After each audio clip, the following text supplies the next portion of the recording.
মুন্সি।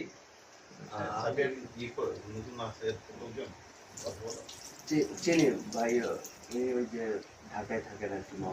যে ও প্রাকৃতিক কৃষি বিপণনটা চালায়, কিন্তু আমাদের এই লড়াই প্রায় 8 বছর ধরে, না 9 বছর ধরে আমাদের সাথে দীর্ঘ সময় আউটলেট ওই চালায়। আমি সাধারণত কখনো কখনো যাই, মাঝে মাঝে হয়তো যাওয়া হয়।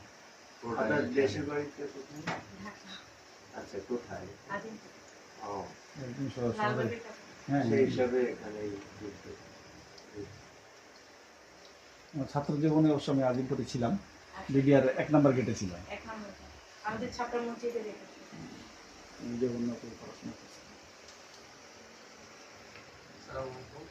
আমার নাম হচ্ছে আতিক মুন্সি।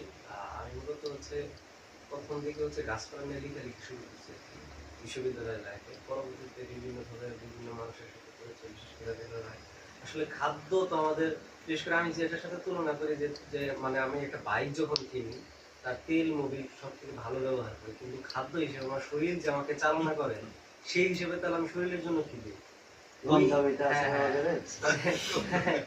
বিষয়টা হচ্ছে এই যে নানান প্রশ্ন থেকে, নানান যুক্তি থেকে ভাইদের সাথে যুক্ত হওয়া, ভাইয়ের সাথে আপাতত কাজ করে শুরু করতেছি আর কি। এই হচ্ছে উনি রাকিবুল ভাই, বাড়ির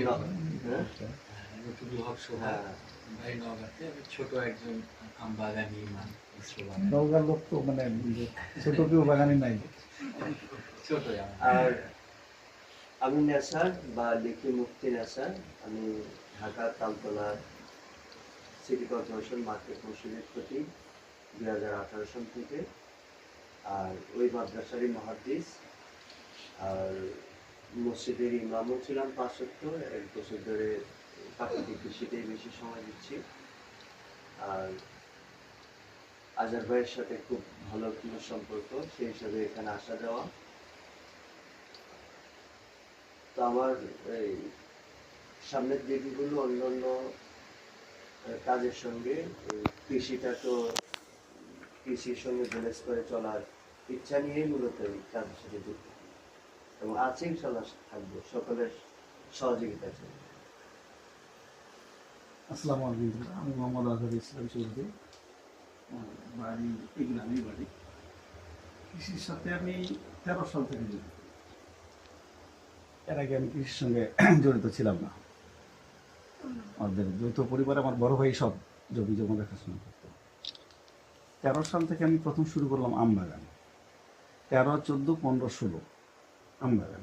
17তে আসে আমি মালটা শুরু করলাম।